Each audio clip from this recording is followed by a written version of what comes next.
Kung balak mong mag-start ng maliit na negosyo, ito na siguro yung isa sa mga pinakasulit na nakita ko. Hello everyone, share ko lang itong Wise Cleaner Dishwashing Liquid Kit. Maganda siya para sa mga gustong mag-resell o magsimula ng sariling negosyo. Kaya naman, samahan nyo akong gumawa ng dishwashing liquid. Nag-ready nga pala tayo dito ng 12 liters na tubig sa batya. Then, isi-shake muna natin ang dishwashing liquid bago natin ilagay sa tubig. Then, haluin natin sa loob ng 3 minuto at ipapahinga natin ng 1 oras.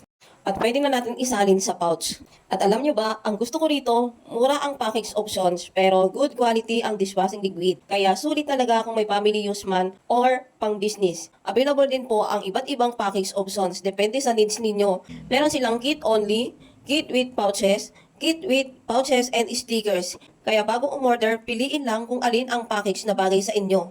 Alam nyo ba, bukod sa dishwashing liquid, meron din silang fabric conditioner, liquid detergent, at marami pang iba. Kaya kung naghahanap kayo ng supplier ng dishwashing liquid na sulit, best quality at pwedeng pagkakitaan, worth it i-check out to. Kaya ilalagay ko lang yan sa basket. Go!